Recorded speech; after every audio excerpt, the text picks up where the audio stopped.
Hi guys! Welcome to my mini vlog. For today's video ay tumambay nga kami at nagmerienda dito sa Sis Preso Coffee Corner. At dito lang yan sa loob ng subdivision guys. Kung kayo ay taga Palazzo, La Montana or Brea La Hacienda Subdivision, Teresa Rizal, ay try nyo na dito dahil masarap tumambay, dahil mahangin at masarap din mga merienda nila. So guys, naglakad-lakad talaga kami para magbawas ng bilbil. Huy! At sakto, nadaanan namin to. So magdadagdag pala kami ng bilbil. Huy! Syempre, dahil kasama ko ang aming bunsong kapatid, abay syempre, mangburaot si Ating. Huy! And ito naman ang sa loob nila guys. Pwede din kayo tumambay at mag food trip dito guys. Maganda at malinis din dito sa loob. Perfect para sa catch up with friends o kahit solo coffee time. Nagustuhan ko din dito dahil simple lang pero may pagka-aesthetic. And meron din silang panglibangan, meron silang playboard. Pwede nyo gamitin at maglaro while tumambay or food trip. And ito naman ang kanilang mga menu. Meron silang waffle na iba't ibang flavor. At ito naman yung mga menu nila or price list sa mga drinks and coffees.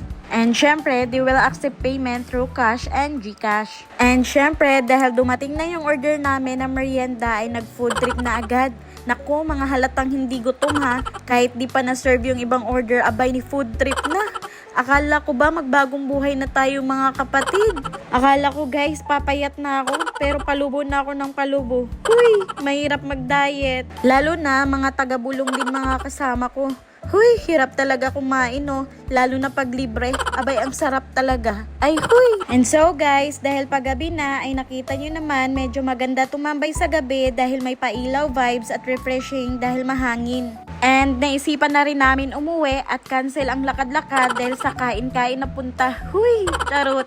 So, hanggang dito na lang ang aking mini vlog. Kung kayo ay taga La Montana, Palazzo at Brea La Hacienda, ay try nyo tumambay dito at mag food trip sa Sis Preso Coffee Corner sa Teresa Rizal.